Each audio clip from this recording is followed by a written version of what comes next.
அம்மாவாக அவதரித்திருக்கிறேன் என்று அம்மா அருள்வாக்கிலே கூறியிருக்கிறார்.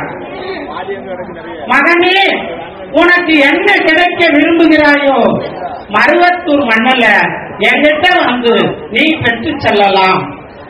உனக்கு என் மண்ணல வந்து கிடைக்காதது ஒன்று எந்த லோகத்துல போனாலும் உனக்கு கிடைக்காதுன்னு அம்மா சொல்லி இருக்கிறார். செவ்வாடை அணிந்து விட்ட பிறகு முழுமையாக என்னை நம்பாமல் ஜோதிடம், கைரேக, வாஸ்து, மந்திரவாதி, குறிக்கேட்டல் என்று அங்கங்க போய் சம்பாதித்த பணத்தை, அதாவது நைட் டியூட்டி, பகல் டியூட்டி, ஓட்டி, இப்படிலாம் கஷ்டப்பட்டு சம்பாதிச்ச பணத்தை எங்கேயோ கொண்டு போய் கொடுத்து ஏண்டா நீங்க ஏமாறுறீங்க? அம்மா சொல்றா, வடார்காடு மாவட்டம் ஆன்மீக பயணம் நாம் அவதார தெய்வம் எழுந்தருளிய போது காட்பாடியில ஒரு மன்றம், அந்த மன்றத்துக்கு போன அம்மா அறிவு நீ தேடிய பணத்தை எல்லாம் கொண்டு போய் கொட்டாதரான்னு அம்மா சொல்றா. இந்த ஆதி பராசக்தி அவதார காலத்துல நமக்கு கொடுத்திருக்கின்ற அற்புதமான வாய்ப்பு, பூக்கள் எல்லாம் மணக்கும் என்ற பொதுவான முடிவில் இருந்து மல்லிகை பூ மணக்கும் என்ற ஒரு தனியான முடிவிற்கு வருவது போல அம்மாவுடைய திருப்பு தலத்துல வருடம் 365 நாட்களும் திருவிழாதான், எப்பவும் வேள்விதான். அம்மா ஆலயத்துல எப்பவும் அன்னதானம் தான். இருந்தாலும் மல்லிகையின் மனம் போல நம்ம ஆன்மா பக்குவப்படுவதற்காக, நம்முடைய ஆன்மா கடை தேறுவதற்காக நமக்கு கொடுக்கப்பட்ட அற்புதமான வாய்ப்பு இந்த சக்தி மாலை, சக்தி விரதம், இருமுடி எடுத்து மேல்மருவத்தூரை நோக்கி செல்லுகின்ற இனிமையான ஒரு வாய்ப்பை அம்மா கொடுத்திருக்கிறார். அதாவது தைப்பூச பெருவிழாவிலே அம்மா ஏற்றுகின்ற ஜோதி எப்படிப்பட்ட ஜோதி தெரியுமா? ஒரு புதுச்சேரியை சேர்ந்த ஒரு அன்பர், செவ்வாடை அன்பர் அம்மாவிடத்திலே அருள்வாக்கு பெறுவதற்கு வந்து அப்படியே உட்கார்ந்தாராம். வாடா மகனே வான்னு அம்மா கூப்பிட்டாங்களாம். அப்பொழுது அம்மா, அம்மா இந்த ஜோதி உலகத்துல அங்கங்க ஏற்றுறாங்கம்மா, அங்கங்க ஏற்றுகின்ற ஜோதிக்கும் நம்ம மருவத்தூர்ல அம்மா ஏற்றி வைக்கின்ற தைப்பூச ஜோதிக்கும் என்னம்மா வித்தியாசம் ஒண்ணு கேட்டாங்களாம்.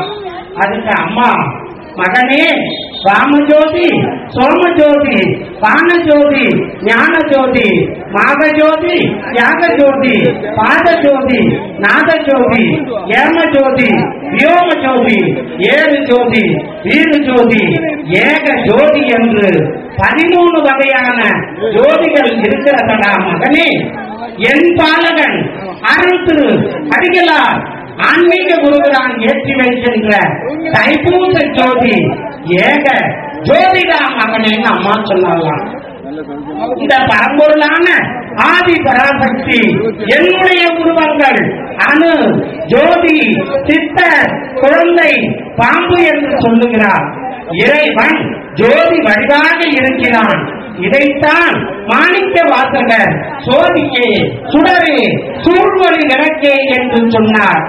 நோக்கரிய நோக்கே நுணுக்கரிய நுண் உணவே காத்தூங்கிய காவலனே காண்பறிய பேரொழியே ஒளிவடிவான இறைவா உம்மை வேண்டும், உம் அருள் எனக்கு வேண்டும் என்று சொன்னார். இந்த ஒளியானது வெளியில் இருந்தால் மட்டும் போதாது, நாம் உள்ளத்திலும் ஒளி இருக்க வேண்டும். அதனால்தான் நம்ம வீட்டுல குத்து விளக்க ஒவ்வொரு சுப நிகழ்ச்சிக்கும் வாசல்ல வீட்டுக்கு முன்னாடி, இல்லத்துல திருமணம் நடைபெறும் பொழுது, வளைகாப்பு நடைபெறும் பொழுது, ஒரு காது குத்தம் நடைபெறும் பொழுது 2 குத்து விளக்கை ஏற்றி முடிப்பார்கள். ஏன் காமாட்சம்மா விளக்க ஒரு 5 விளக்கு ஏற்றி வச்சா குத்து விளக்கு ஏற்றி வச்ச பவர் அற்புதமான இருக்குன்னு நம்ம கேட்கலாம்.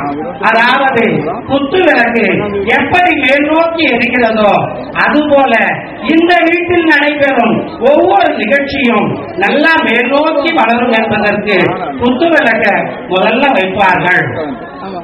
அந்த குத்து விளக்கில் இருக்கின்ற அடிபாகம் பிரம்மாவை குறிக்கிறது.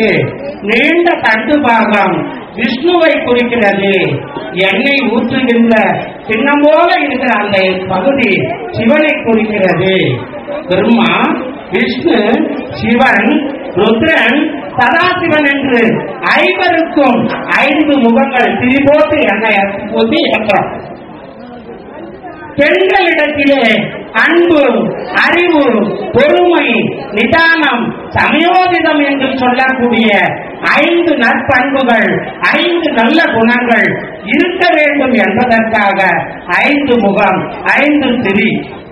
காலையிலும் மாலையிலும் 5 நிமிடமாவது விளக்கேற்றி வழிபாடு செய்ய வேண்டும் என்பது நம்முடைய தமிழர் பண்பாடு. எல்லாருமே விளக்கேற்றி வைக்கும் பொழுது அங்கிருக்கின்ற அசுர சக்திகள் வீட்டை விட்டு வெளியில் சென்றுவிடும். அதனாலதான் காலையில பிரம்ம முகூர்த்தத்துல தெய்வங்கள் உலா வரும் நேரத்துல விளக்கேற்றி வீட்டுக்கு முன்னாடி சாணி தெளிச்சு மாக்கோலம் போட்டு ஆசன திரவியங்கள் ஊதுவத்தி, கற்பூரம், சாம்பிராணி இவையெல்லாம் ஏற்றுவோம். தெய்வங்கள் உலா வரும் நேரத்துல